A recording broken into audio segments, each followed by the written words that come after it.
Great. I'm great. How are you doing? Doing really well. Hey, Jack, how are Yeah. you doing? I'm doing good, thank you. Good, good, good. Got Uncle Roger in the house. How are you doing, Roger? I'm doing great. I noticed that somebody ran into you at the airport the other day. Yeah, somebody I know just a little bit. That was so funny. Matt, last night, he's like, I'm having trouble getting through security. And then all of a sudden, I'm like, I see this guy. I'm like, he looks familiar. And it was Matt. So it was great. It's good stuff. Nice All right. cigar, Jack. Where's it from? Thank you. This is an Arturo Fuente. Ooh, Nice. Here's a picture yeah. of you guys. that's right. There we wow. are. That's right. That was so fun. That was so fun. Yeah, I got to meet his wife, everything. So very cool. All right. Well, so now that we got Jack's cigar ready to go, we're ready for this program. Got a lot of things going on in the market. We got, a few earnings out, a little bit of economic news, nothing major, right? Ha, ha, ha. But we want to find out how to navigate this. So I brought these pros together. We're going to do exactly that. We're going to get the skinny on everything that's going on. And plus, I want you to listen really closely because you're going to learn about and be able to get the mother of all indicators to help you navigate through this market precisely. So listen up for that. But let's get started. Let's just jump around here. Roger, let me start with you. Bank earnings have come out, let's just ask, what's your first impression so far today? Let me just get my screen back up. My cat was just on top and he just threw me completely off. Yeah, thank you. I just moved Bonnie out of the way. Yeah. That cat, he's frisky. I'm sorry. Can you please repeat the question? What is your first impression, the earnings the real bank earnings have just started coming out this morning. What's your impression so far? So far, so good. I was expecting these large cap banks to outperform. The seasonality was really strong for bank stocks today and for the sector. But here's what I think. I think one of the biggest reasons why these bank stocks are doing so well is because when we had this little banking fiasco, it really drove down price on all the bank stocks. And I think the bank stocks were, as a whole, the sentiment was very nervous and very negative. And I thought that it would be very hard unless the numbers were really, really bad. I thought it was going to be almost impossible for them not to do well because the estimates have been beaten down so bad. And because this fear in the last couple of weeks due to the banking fiasco. So I thought that the only way is up unless it's just horrific news. And the technicals also kind of lined up, seasonality lined up. So I'm not surprised, but so far so good. Yeah, good. And I'll get into earnings as a whole and show you some interesting pictures. And unfortunately, they don't look as pretty as the bank stocks.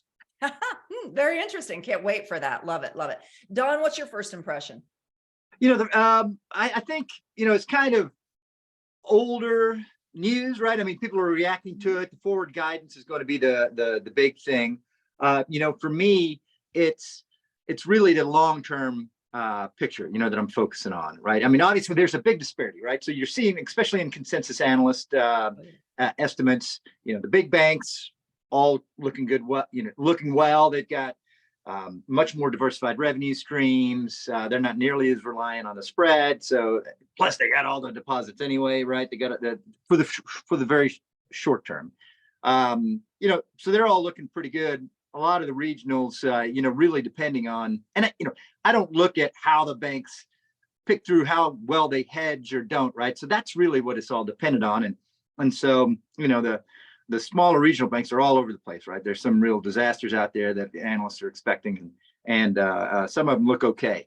But the real problem is, permanent asset impairment and permanent revenue impairment, right? Those two things, and we can look at that just a little bit later, maybe along with some other things. But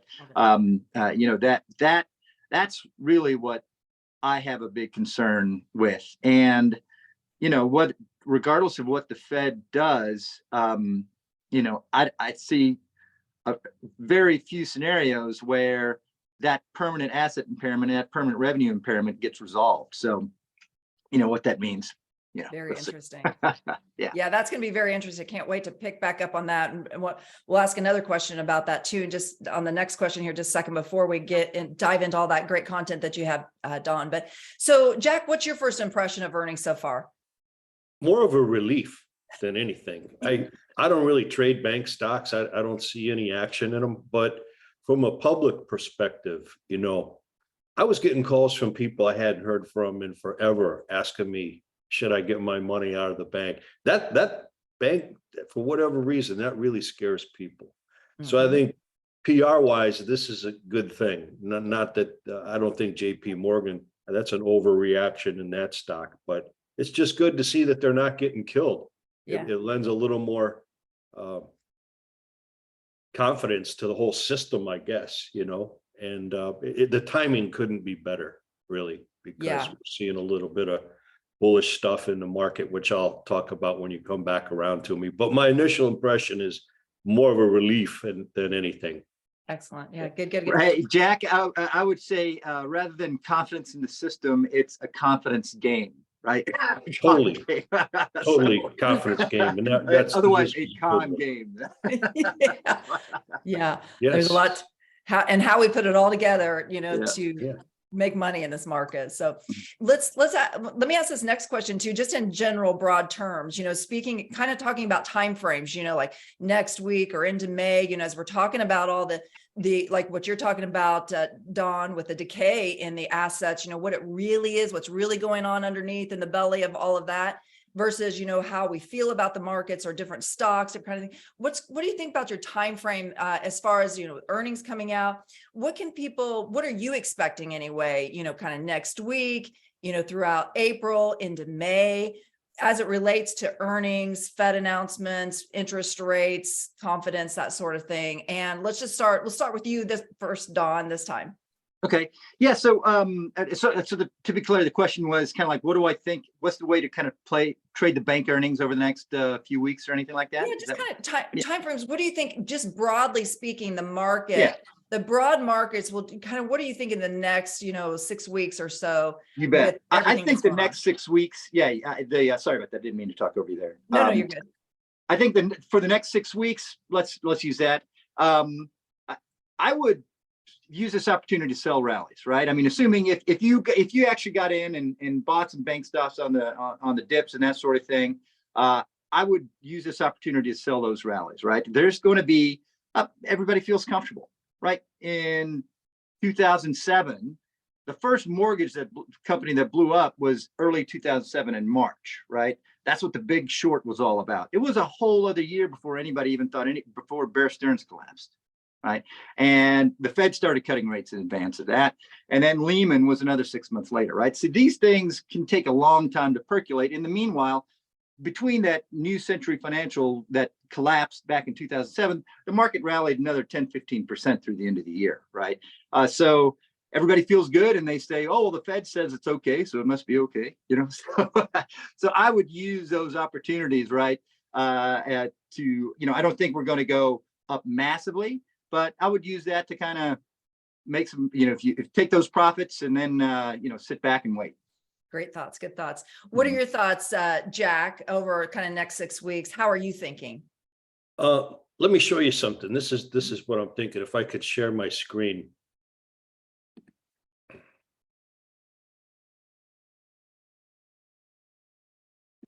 Great. Here it goes. Perfect. So what I like to do is just, first of all, look, this is trend point. I like to use it to tell me what the broad market is doing, and what I use for that is DIA. And you click on chart. This is going to give me a 6-month view, and it's above, the index is above all 3 trend points. So for me, this is a bullish sign in the Dow. And surprisingly, same thing with NASDAQ. It's very bullish. Of the 3, it's the most bullish. And then when I look at this, and I also like to look at that's the S&P 500. No big deal there, but it is bullish. You know, when I look at some of the weird stocks that are making, I love to look at new highs. So Visa, this tells you a lot about things. You know, they're making a new high. Mhm.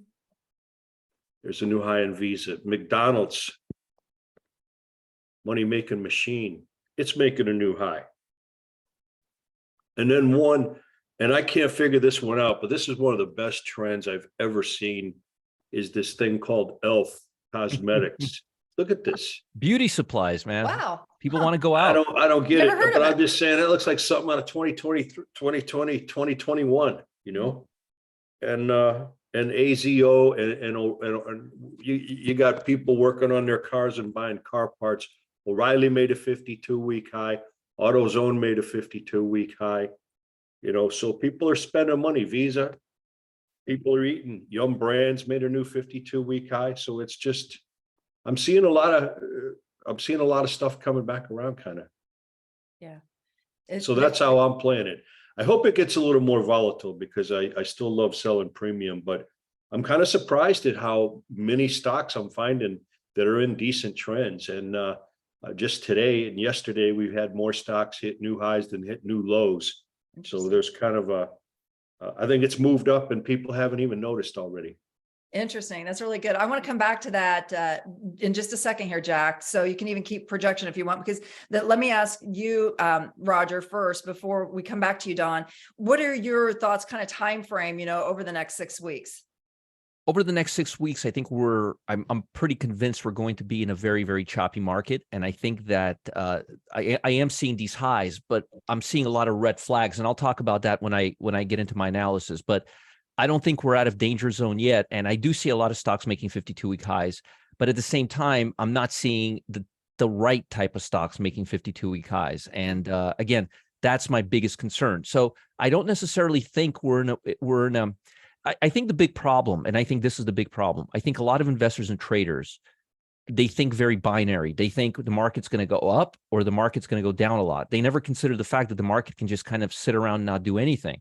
Well, we've had a period of a decade when the markets can just sit around, not do much. And during that time, you're going to have plenty of stocks making 52-week highs. You're going to have plenty of stocks making 52-week lows, but you're not going to see huge inflationary adjusted growth till the market breaks out. So we could literally be in this type of market for a long time. And by the way, a few very smart people said that Stanley Druckenmiller and Paul Tudor Jones said commodities are going to start moving higher, stocks are going to be consolidating, and they're going to be stuck in a range for quite some time. So even Wells Fargo earlier this week came out with a report that talked about stocks going down to the base and then ending the year at 4,300, on the S&P. So the writing on the wall, and also the fact that everybody was expecting the market to fall apart or skyrocket, it's also kind of dubious and not really, when everybody's thinking the same thing, markets usually don't do that. Markets go down when everybody thinks they're going to go up, and they go up when everybody thinks they're going to go down. In this case, everybody's very extreme, but nobody's considering the fact that we can just chop around for a while. I mean, there's a reason why the average annual return over the last 50 years is 6%, not 30%. Yeah. So I think people are just making these assumptions and expectations, but they're not looking at what's ahead of us. And the bottom line is small caps and medium caps have been going sideways for almost 2 years now. So, and this is not a bad thing. It's actually a really good thing for us swing traders and market timers, and premium writers. But I'm not seeing any light at the end of the tunnel just yet. And one of the biggest reasons for that is typically during the end of a bearish cycle. Not typically, as a matter of fact, every time in the last 50 years, the small stocks start really gearing up first, and we're not seeing any of that. Quite opposite. So I don't think we're there yet, but what I'm seeing is not as bad as what a lot of folks were talking about a year ago or 2 years ago.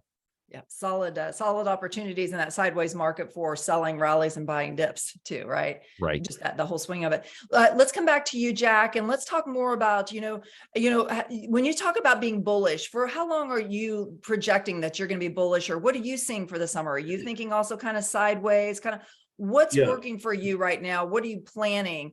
I always go with this. So anytime this index is above all three trend points, the market at that point in time is bullish.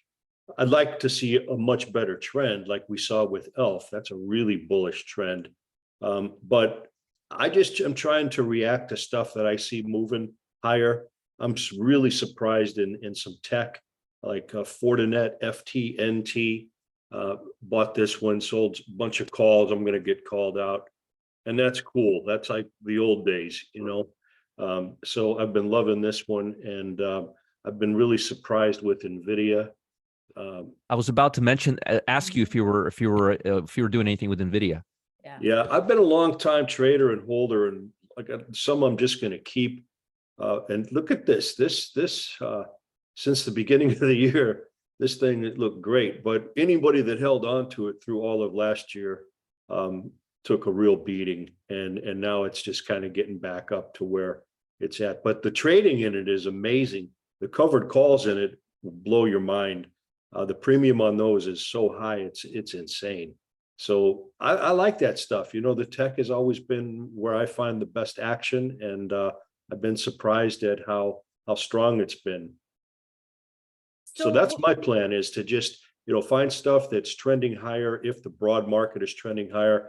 I always like to plan my trades to be like market driven. So if the broad market's trending lower, I'm mostly going to be shorting and using bear call spreads and stuff like that. And if the market's bullish, then I'm going to use like bear call spreads and a lot of covered calls and things like that. So I'm planning it based upon what I see the broad market doing in trend point. That's how I always do it, and then take it from there. In your shorter term trades, Jack, in the past year, how long would you say you're holding either to the long side or to the short side? Yeah, my goal is like 2 to 10 days or longer if it stays in that trend. Like ELF has been in a trend a long time, but I like to get in initially 2 to 10 days and you know, set a stop about 7% below my purchase price, and then look to make 15% or more on the upside. I also like to let it get up a little bit and then sell a covered call too, and that's working good in this market as well. Excellent. With a little closer strike price. So I'm trying to get called out of more stuff because the options premiums are just so high. I just can't believe it. Like on Fortinet, you know, you could just look 30, 40 days out on an options chain to see what you can get for selling an option with a strike price just $4 or $5 higher than where Fortinet is right now. Just take that premium, divide it by the stock price. That'll show you what your yield is on that. And it'll be twice that yield if you bought the stock on margin, only 50% down. So there's a lot of action going on. I'm loving what I'm seeing. So when you get called out of a stock, maybe that you're holding that you like, and you know, you set it up that way because you're selling the covered calls. Yeah. Do you do you have a strategy for like getting back into that stock, or do you kind of let that one go and you look for a different one? How do you approach that? Sometimes I let it go. It depends. As long as it's still trending, I'll still play it. But once that trend is broken, I'm out of it. And sometimes, like right now, is a really cool way to backdoor your way into getting a stock is by starting off with selling a naked put. The only problem is, like, if you're trying to do that on NVIDIA or some of these things that are trending higher, you're never going to have the luck of having the stock assigned to you. So yeah, once I get called out, I usually only go back in if the trend is still rolling with it. Okay, perfect. And then when you compare 2023 to 2022 and your timing in the market, do you see are there any changes, or are they pretty similar? No, this is different. 2022, once it started going down, it was pretty much all downhill from there. This already has been kind of shocking. I didn't expect even January to be like it was. So it's it looks like it's going to end up doing a lot of sideways action like Roger was talking about, but I'm surprised at where it is right now. And I wouldn't be surprised if it went lower, the broad market, but there's still stuff that's really trending now that I haven't seen anything like this for a while. Perfect. Yeah. So still really, you know, playing it to the upside and to the downside, just kind of different players, different momentum levels, different areas in 2023 compared to 2022. Yeah, 2022 was almost great if you just stood on the downtrend. But if you kept trying to buy a dip, or if you kept trying to find a reason to go long, you got kicked in the teeth every single time you did that. Yeah. And you had to have cojones más grande to stay in a stock like NVIDIA when it went from 340 to like 170, and then to hold it to where it is now. I mean, that was a rough market unless you just played it bearish the whole way. And you can't do that now. With this, you'll get your face ripped off going shorting stocks like NVIDIA and Fortinet and stuff like that. So It's a little bit crazier actually than it was last year. Yeah. It was just more simple to write it down. Makes And good sense. this year it's already been a mixed bag. Makes good sense. Thanks for that. Hey, Don, let's switch over to you and let's get a dose of reality of what's really going on in the belly of the Fed and the belly of our, world here in America and worldwide too. So share with us, because you showed me a really incredible graph about things. Yeah. So take it over and tell us, because I want to hear, you said like the unstressful Fed's stress test. Yeah, yeah, you bet. Yeah, so there, and that I now wrote about this a couple of weeks ago, and really it's like whenever you hear I don't understand how people watch the news and they hear Janet Yellen or Powell or used to be Bernanke or anybody say, hey, everything's fine, right? We've got this under control, we know what we're doing. So this right here is and I pulled this chart a couple of weeks ago in this economic forecasting organization. What they did was they took, so the Fed back in 2013, after it said, oh my God, we got a problem with all these banks, we got to make sure we got to put confidence back in the con game, right? And so we're going to run stress tests on all the major banks, all the big banks, and we're going to give a report card to the public to say, hey, look, everybody's managing their risks appropriately, right? And there's like something like 19 different variables, but 5 of them are the most significant, right? And you can see that's what it's kind of a tough chart to read, but bear with me. So you got they factored in GDP, whether it would increase or decrease, right? Or unemployment, interest rates, equity markets, what's the direction of equity markets, what effect that has on the banks, housing prices, right? So they looked back at those 5 variables and said, when you're doing a stress test on variables, you got to wiggle the variables. You got to move them, right? You actually have to stress the model to see how much stress the banks can withstand, right? Well, there's a whole bunch of, and they looked at scenarios from 2016 to 19, 2020, all of these little boxes right in here, right? All of these lines show you how far away from current levels they actually move those variables. Well, GDP, they didn't do anything, and they barely moved them. Unemployment, they did nothing. Housing prices, nothing, right? None of them went out here to extreme levels, right? If the variables were not stressed very much, they stayed in the middle. If they were tested to an extreme level, you saw something move way out here. Okay, do you follow that, Celeste? Does that make sense? Yeah. It's a lot of information, but yeah, so nothing. Equities, they didn't do anything, but interest rates, okay, so a couple of scenarios late in the game, they started to stress them. But what they did, they looked at how they stressed them, and in every case, they assumed a large move and then immediately moved back to very low interest rates. Why? Because the Fed said, okay, if things go bad, we can cut rates, right? That was the one variable they were in control of, so they didn't bother to change the ones they can't directly control. And they assumed that they would just bring everything back and bail out the system, which is, effectively what they're in the process of doing right now. So, when you hear all these assurances about how stable the banking system is, in many ways that's true. The big banks, they did hedge out a lot their interest rates risk much more effectively than the regional banks did.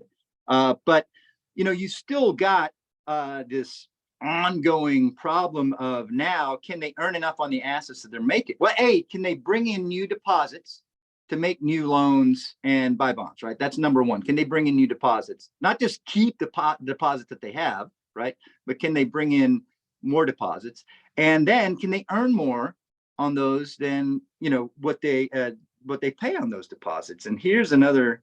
So anyway, so here's and I'll show you that in just a second. This is, any questions on this, right? I mean, this is like, come on, give me a break. And when they started doing it, I knew it was a game, right? And I just really want people to understand, this is the game that they run on you, right? This is how they manage your money. This is how they manage your economy. This is what when they want you to vote for politicians to enable their game, their existence, this status quo. This is the kind of stuff they're pulling on you, and they expect you to feel good about it. That's well said, and the whole, putting confidence in the con, that's so good. Yeah. Sums it all up. But I mean, and to kind of share with you the where we are right now, right here. So I pulled down rates, and you can see this just shows you exactly what's going on. The problem in 3 steps. What the problem banks are facing right now, and why I think it's there's within this is both shows you the asset impairment and the earnings impairment, right? It is So so here, upside down. It is so, I've just, have you ever seen it like this, Don? well, I mean, no, because I have grown up in, I was 9 years old in 1980 when interest rates peaked at Fed funds rate peaked at over 20%. And came out of college in 1993 when they were probably around 7-8%. Yeah. And then spent the last 10 years at 0%, right? So the only world I and almost everybody here has ever known has been one of generally falling interest rates and a nice, pleasant, upward sloping yield curve. Right. All managed by the Fed, right? Those controls are off. It's crazy. Right. So that's I haven't seen this because we are absolutely at the end of literally at the end of an era, right? And here's why banks are having so much problem. We've talked about this a couple times, and it's hard to picture. I know, so what we have here is these are approximating the short-term borrowing costs for banks, the deposit rates right here. These are 1-month rates, and let me know how I'm doing on time, Celeste. I don't want to. Okay, sure will. These are 10-year treasury rates. So that's a proxy for what banks can earn, right? So anywhere between 5 and 10 years, a 30-year mortgage is really more like a 5-year bond, but it doesn't matter. Let's call them these 10-year rates as a proxy for what they can earn, right? Yeah. So a year ago, banks were borrowing at 0.26 or less, right? So actually less, effectively zero. And they were buying assets or making loans at 2.7% or more, right? So that's around a 2.45% profit margin, right? Yeah. Now, they roll over their funding every day. They borrow money every single night. That's why the Fed funds rate is so important, right? And sometimes they lock out their borrowing for a month or 3 months, that sort of thing. But generally, they're always rolling over that funding, right? And that's the problem. So a year goes by, and those funding costs have gone from 0.26% to 4.8%. Mm-hmm. But they still hold these assets back here that were earning what at the time was, earning whatever 2.7% was on those assets at that time, right? So boom, now you've got a negative 1.3% profit margins on those same loans. Those same assets that now costing them 4.8% to fund, 4.08% to fund as opposed to 2.6, mm-hmm. Right? Okay, so that's one problem, right? That's the legacy problem. And that's where the discount window came in. The Fed said, okay, so deposits are leaving because people can earn this somewhere else and you can't afford to pay that. Well, you don't want to sell these bonds now because they are priced at this level. They are priced at 3.4%, 3.45%. So just give me those bonds and I'll give you credit, I'll give you credit for their full worth, their par value, right? And then here's your money and you can make those deposits, and that just locks in, that just stops the bleeding on a bad situation, okay? But going forward, okay, so here's where banks are now, right? They still, if they want to keep those deposits, they have to borrow at 4.08%. And if they do pay that, then, they can only make it like 3.45%, right? So until either two things happen, inflation rips, makes the interest rates go up even higher to 7-8 to compensate for where the Fed funds rate is right now. That's the only way banks are going to make money. Or the Fed starts cutting rates, forcing these short-term rates down. And then, that spread could even grow because inflation expectations could drive those long-term rates higher despite what the Fed wants them to do, right? So this right here, this is the ongoing earnings challenge for the banks, right? And that puts the Fed in the tough spot. That's why I say they're no longer in control, because they don't really control all the variables anymore. Yeah. And that's not good. Yes. And it's like I said, it took a year for the New Century financial collapse to kind of, that was just the canary in the coal mine. It took a long time for the other for it to manifest broadly. And this is, these are the kind of little landmines that I expect, over the course of next year, although it could, it may be a while before you see any of them, but they're still there. And those are the things that the Fed has to unravel. And look, the extreme scenario here is massive nationalization of all banks. And, and this isn't conspiracy talk. People are going to say you sound like a conspiracy theorist, but when they're talking about central bank digital currency, when they try to put somebody in head of the OCC, the comptroller of all banks, right, that was a literal Soviet communist, went to, and wanted to nationalize all banks, right? Let's get rid of all banks. Those are serious threats, right? And you add in an emergency, and everybody's like, "Oh my God, yes, please, whatever, I don't care," right? True. That's the extreme long-term problem, right? So anyway, well, it's interesting. That's why I would, if there are big rallies, I would take those gains, and in long term, I would be looking to plow money into either resource plays, precious metals, possibly Bitcoin. You can get cute with a lot, and it's not getting cute. I mean, there's a lot of ways to kind of pick spots with individual stocks, depending on, how much debt they hold and that sort of thing. I mean, there's things you can do there, but in general, I think you're looking at resource plays, hard assets, stuff like that, that gets you out of the dollar system or the fiat system entirely, for the most part. That's what you need to do. Excellent. Well, a lot of times we hear like, oh, conspiracy theories, but how many of those have come true, right? And right. Yeah.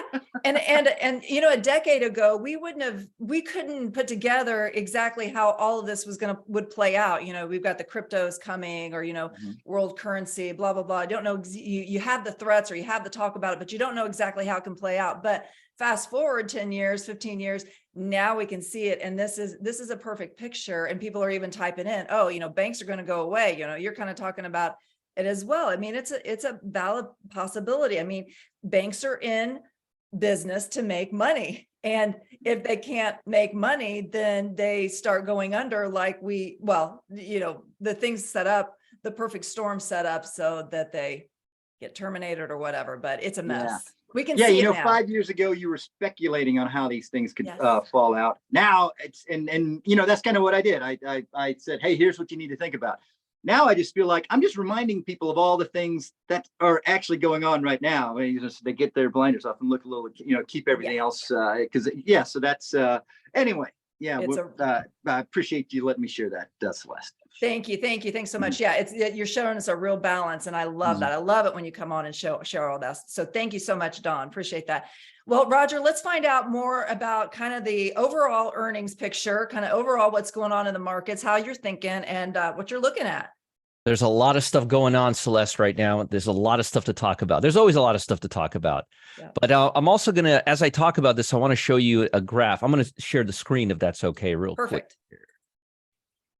Let's see here. There we go. Now, what you're looking for, this is a graph of you should be able to see my screen right now. Yep. Okay. What you're looking at is the evolution of the S&P earnings per share estimates for 2023. And look at where we're going right now. Yep. We're going down. We're not going up. So we're officially at the start of the earnings season. Now, folks, you may want to write this down. These numbers are going to fluctuate as we go through this over the next several weeks. So we're expected to be down 10% from the same period last year on 1.7% higher revenue. That would follow a decline of 5.4% in the preceding period on 5.9% higher revenue. And those estimates are still coming down. The first quarter is the fifth consecutive quarter of declining year-over-year net margin, with S&P 500 net margins expecting to compress 147 basis points from a year ago. That's a lot. Now, if first quarter margins do decline by that much, this will be the biggest decline since 2022 fourth quarter. Net margins are expected to be below the year earlier level for 12 out of the major sectors. Out of the 16, 12 out of the major 16 sectors. Biggest decliners: basic material, construction, technology, medical, business services, and consumer staples. Now that's bad because that's pretty broad right there. Sectors expected to increase are transports, energy. I love energy still. Aerospace and consumer discretionary, which makes no sense to me at all because I do not see consumer discretionary getting better unless there's something I'm totally unaware of. Now, aggregate earnings on an ex-energy basis, and this is important, are already down by more than 14% since mid-April of 2022. That's what I'm talking about, those numbers going down. Interesting. Now, maybe there'll be more downward adjustments over the coming weeks as companies report. We shall see, but it's not inaccurate to say that they haven't fallen a lot. They have. The only scenario in which more than 14% cut to 2023 earnings estimates may be called inadequate is if the U.S. were headed towards a significant economic downturn, which is possible. The risk of such hard landing cannot be ruled out. Now, in terms of technicals, let me show you what I'm seeing here. Now, there's a couple of issues that I'm having here, and this is something I brought up earlier. I look at the Russell 2000. I'm not a big fan of trading the Russell 2000 because it's not really a here nor there index. It has a lot of good companies, but it also has a lot of crap.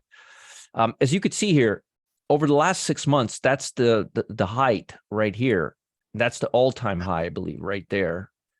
Not all-time high. We've gone higher, but notice we're just in this range. And if you look at the major perspective, we're not really going down, but we're not really going up. We're kind of going sideways. Now, the S&P is near this area right here. Let me make it a little bigger right here. NASDAQ is taking it out. We're still here at the bottom. And if you look at Kathy, our friend Kathy Woods, God bless us all with this Kathy. Oh, yes. He is just the worst investor I've ever seen. Since we called the bottom right here, still absolutely nothing. No follow through whatsoever. So until I start seeing a real aggressive spike in this activity, I will not say that the market has gone down because this thing peaked out a year before the rest of the market did. 1 year, 11 months to be exact. Look at this. This is 2/15/2021. Look at the SPY. And every time right here, 1/3/2022. And again, we're doing the same thing on the SPY. Notice we're moving sideways, but we're at the upper end of the channel where the small caps are still right here. So the way I'm looking at this as a swing high of this line that I drew back about, let's see here, almost 10 months ago. So we're still in that range, and it doesn't look like we're going to get out of it in anytime soon. Now, the only thing that could impact it is the bond market, in my opinion, right now. And the bond market, as you could see, is going down. It's going back down to the base. I know you shorted the bond market right around here last week. Absolutely. The timing was perfect for Perfect. that. And we've been going down. And, this means higher interest rates right here. So when I see that and I see technology stocks at the upper end of the range, and I see them kind of hovering around here, I see no other way for them but to go down. I genuinely think they're going to be coming down quite a bit. Now, in terms of sectors, I want to show you guys something very interesting. And we don't see this quite often. You've got energy. Now, this is short term. Energy, you've got healthcare, and you've got utilities. Now, look at this. This is the number of stocks above the 50-day moving average for utilities. This is a sight to behold. Let me show you this here.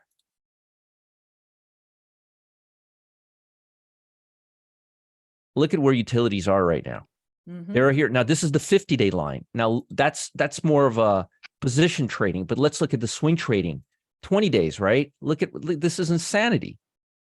Look at that. Wow. Yeah. I mean, maybe there's something I don't know here, but this to me looks like we're going to come down. That's utilities. Now, same thing. Hey, Roger, I got a question for you. Yes. What do you think? You think 4,200 on the S&P is continue to be a ceiling for a long time here, or do you see it I was actually thinking about 4,300, but we're pretty close. Yeah, we're pretty close to 4,200 right now. Yeah, we're pretty close. Yeah, I don't see us going much higher, but at the same time, I don't really see us falling apart or anything like that. I think we're going to just kind of hover. So now look at healthcare. Another one you got to take a look at. I mean, look at this. This is I mean, look at this on a weekly basis. The last time we were up here, the last time we were up this high was when we bounced back from that COVID. Mhm. I mean, we haven't been that high. So, I mean, we could go a little more, but I don't. I mean, we're up there. A That's lot why of I'm being stars lining up. yeah. And energy's doing the same thing, by the way. Energy's doing the exact same thing. Now, I like energy, and I think energy will still rally if we're in an inflationary period. But in the short term, I mean, look at this. Check that out. It's just a little too much for right now. It needs to cool off. Now, remember, this is 20-day line. 5 good days can shake us out and bring us back here. But those 5 days could do some damage to this market. So this is not I mean, I wouldn't be timing the market down to a day with this, but this is a great little compass to see if you're going north or east, and I mean, And one other thing, Roger, I want to just throw in. Yeah. If you own energy stocks, in my opinion, that chart is screaming sell covered calls. Yeah, I agree with you. For now, yes, till we get a nice little. Now, I actually believe energies has some more upside, but not in the short term.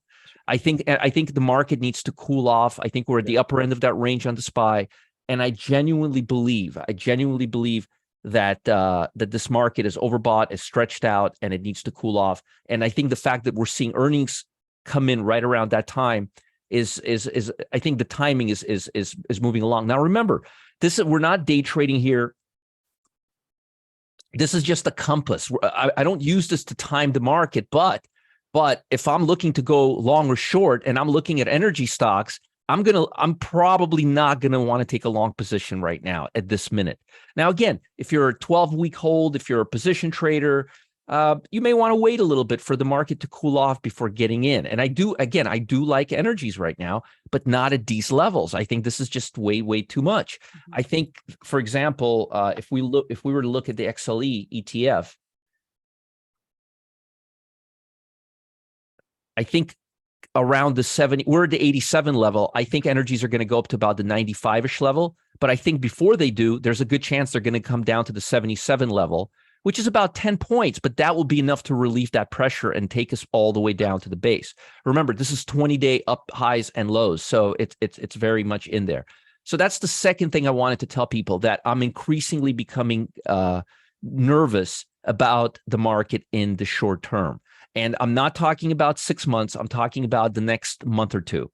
I'm becoming very nervous. I think we need to have a nice little shakeout before going higher. I think we're a little overbought. And I'm getting very nervous that tech stocks were, and this is what I don't understand. The bond market has been going down now for 4 days in a row. The bond market is bearish for technology stocks. If you look at technology stocks, they've been moving sideways. They haven't really, they've been triggering a bunch of buy stops. The algos have been really busy, but besides that, they haven't really been doing anything. So to me, this looks like the top. Now, remember, and by the way, I love NVIDIA. Now, you're thinking, wait a minute, you're thinking tech stocks are going to sell. It doesn't mean that every stock in the tech sector is going to sell off.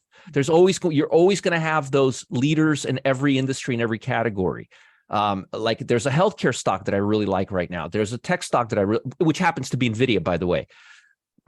Excuse me, as well. So that's an exception to the rule. But my point is, the overall sector, the broader picture, the forest from the trees isn't looking all that rosy right now. And it's looking like we could be volatility could be increasing in the near term, which is good for Jack because he sells those premiums.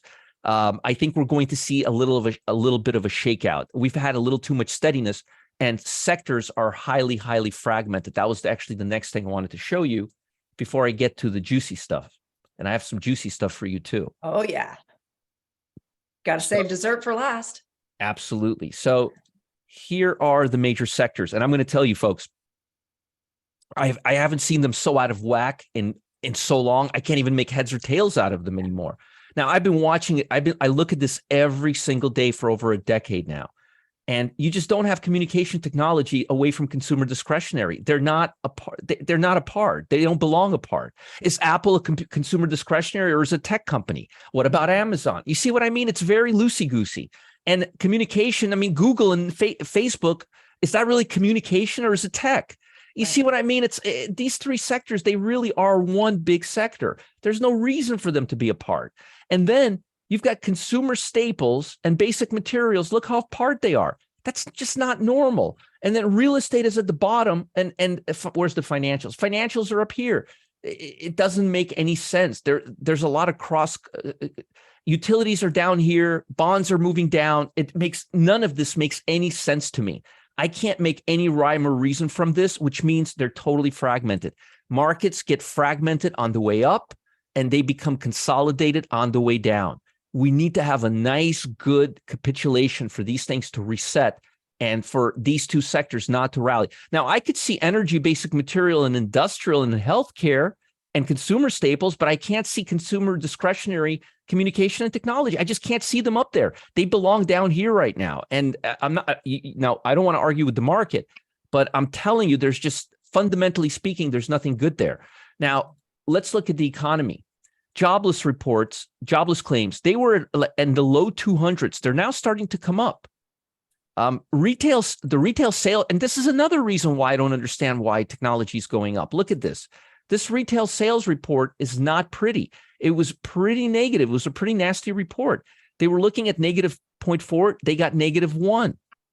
And even X vehicles, double whammy. Look at that, negative 4, negative 8. That's double as much.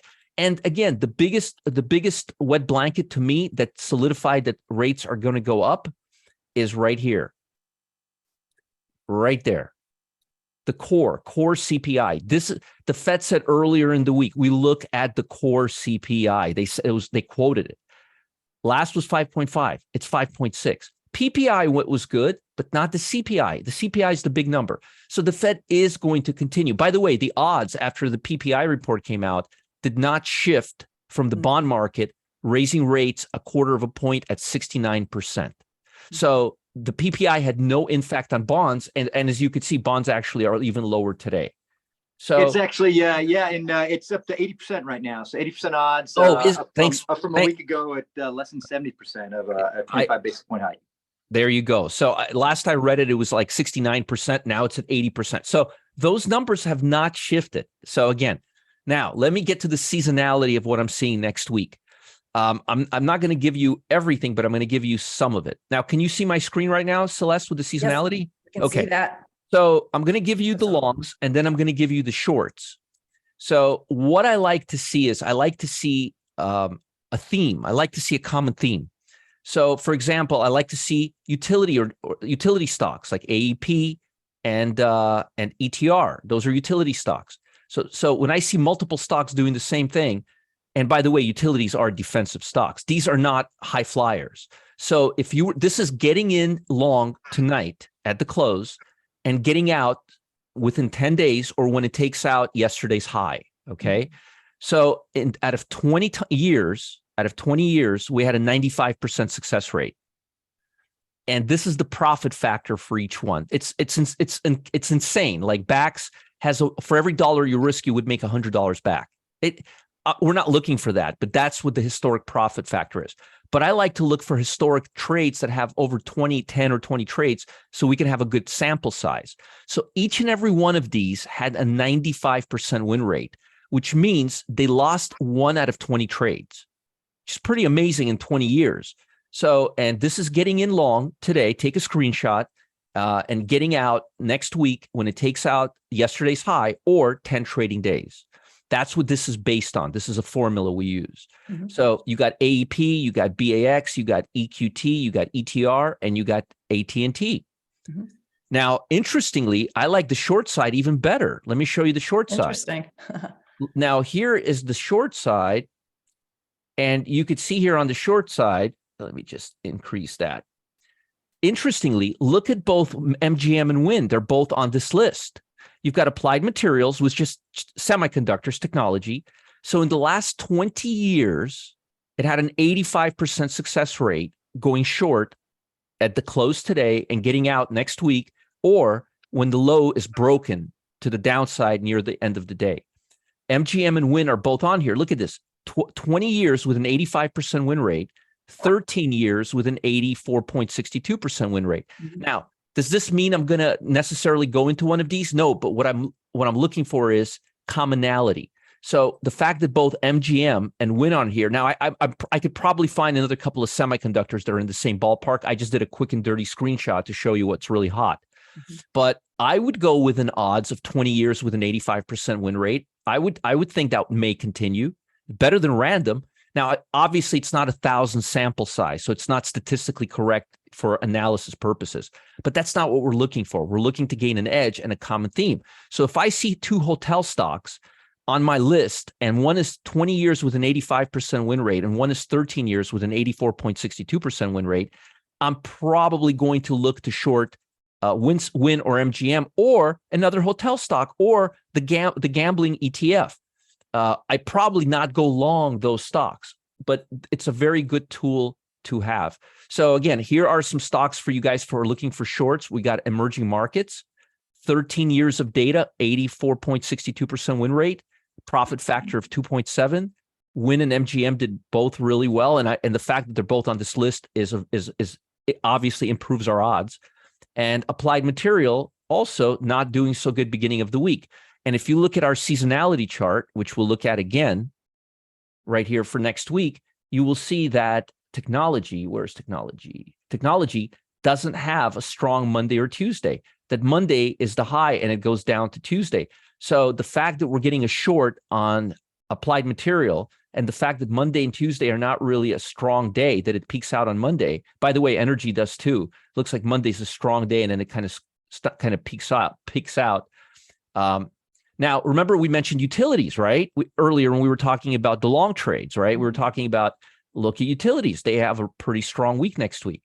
So again, you kind of have to use this as there's an art and a science to this, but because you're not going to get a statistical sample from 10 or 20 trades. But when you have 3 or 4 things lining up, that's a pretty good sign that, hey, you may want to go there. Now, pretty good stuff, right, folks? Oh, yeah. Yeah. People are asking about it. I'm telling them that it's proprietary and, you put all this together, all your seasonal stuff.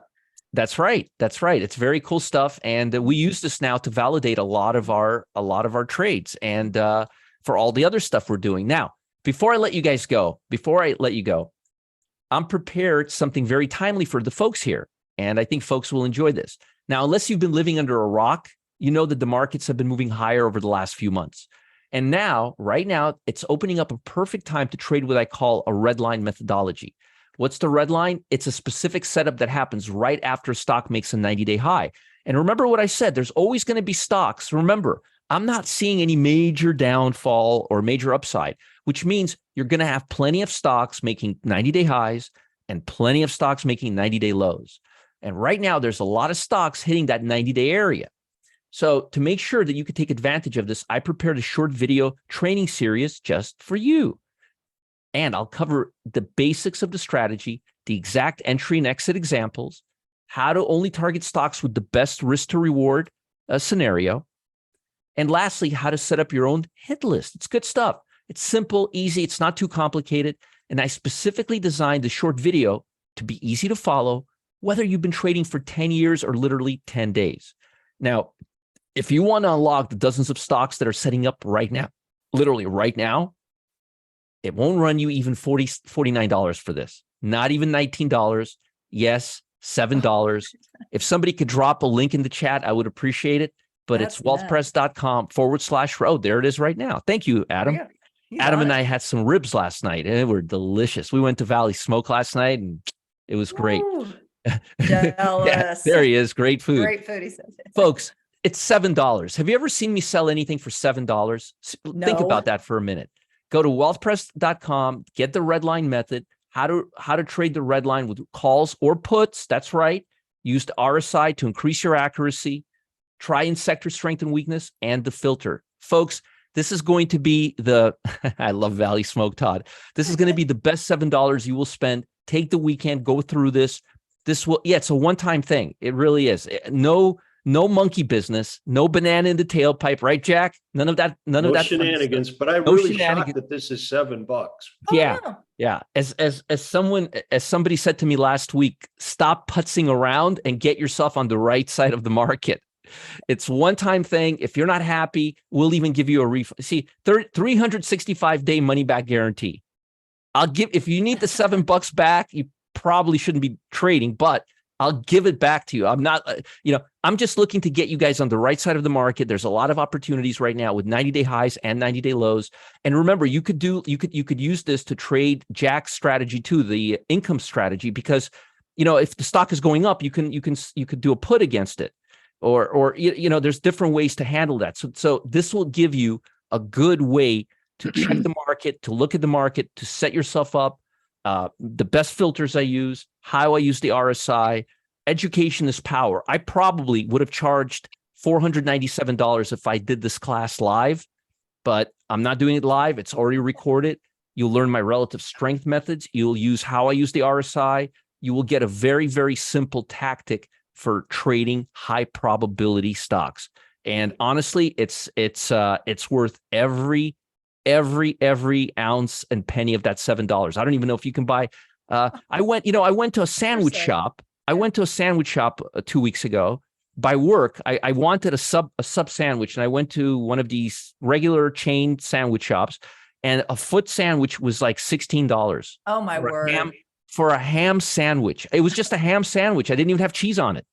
I mean, it was just 2 pieces of bread and some ham. $15 or $16 for a ham sandwich. I mean, it's insane. You get this for half a sandwich, and you'll still be able to consume it after one day. Yeah, I thought it should have had a couple of zeros on the end of that. I mean, with everything that you're saying, Roger, with the ups and down movement, pending, I think you're right on, with what Don has laid out with interest rates and the problems that the banks are facing, all of these things that Jack strategies too. This is like the perfect indicator, filter, knowledge that people need going into all of this market. And like you said, just, hey, study it over the weekend and start applying it right away. We've got earnings season. It's going to be very applicable then. But $7, I mean, is that a typo? Come on. That's nuts. That's absolutely nuts. Yeah, folks, take advantage of this. Do yourself a favor. Take advantage of this. Stop trying to recreate the wheel. I've already done it. Jack's already done it. Don's already done it. You don't need to recreate the wheel. Let us do it for you. Yeah. DM is in. If you're in, let us know. I'll give you a shout out. And Raj, maybe put a phone number up there. There might be so many people trying to buy it that the site might have got froze. So either type in your name and email and phone number in the. Yeah, if you can't, let's give them a phone number to call in. If there it is, call 877-212-2644 if you have any questions, or if you don't want to bother with that, if you're on the go and you're busy or on your phone, whatever, you're driving, just give us your email address or your phone number. Nobody will see it here except us panelists, and we will contact you.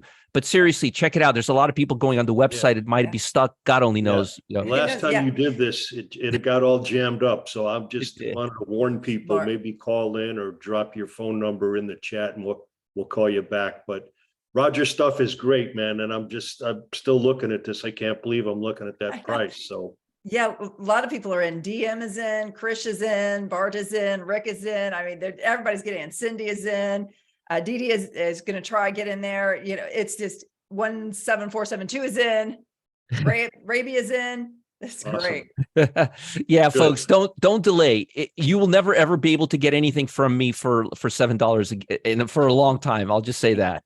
Yeah, you might have gotten surprised by that. You'll figure it out, William. Yeah, I decided to do so. Hey, it's Friday, right? Plus, I made a big mistake. I gave a trade last week that had earnings, and I didn't see the earnings. It was a big mistake I made. So I'm trying to make up. I'm trying to erase my sins.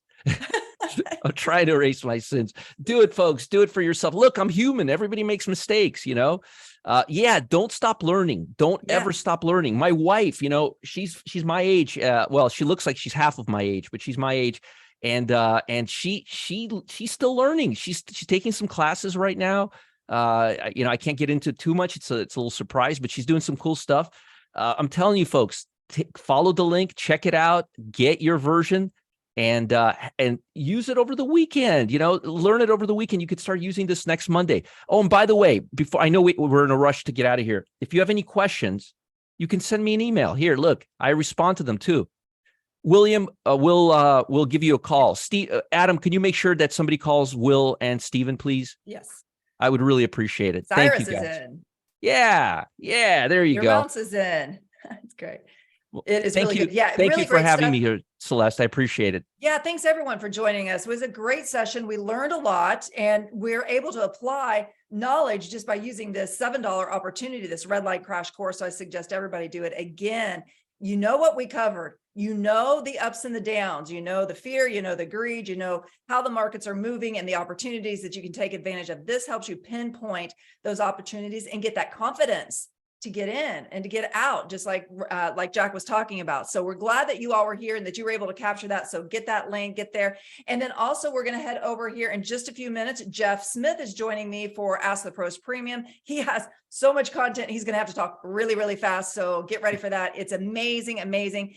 And I don't know, Adam, if you have that link handy, if it's just like $7 a month or something to get into that Ask the Pros Premium, it's fantastic. Like Jack comes over, Don comes over, Roger comes over, and you really get the juicy, juicy stuff over there and Ask the Pros Premium. And Jeff is a beast when it comes to commodities. And right now, with the markets doing what I think they're going to do, commodities, and with the dollar, commodities look really good. You don't want to miss what Jeff has to say. It's very he is one of the best commodity analysts I've ever heard. No joke. That's exactly right. So don't overlook checking getting that link, the Ask the Pros Premium, because exactly what Roger just said is exactly what Jeff's going to be talking about, the dollar, commodities, you name it. So also, and then after that, at 1:30 today, Lance is coming live and he's going to be talking all about the earnings from this morning. He's going to show you how he's playing them. He's going to show you what's setting up on all those options, all that juicy, juicy stuff. It just keeps going. So thanks everyone for joining us. I hope you had a great week. I hope you have a wonderful weekend as you read through all of this stuff from Roger.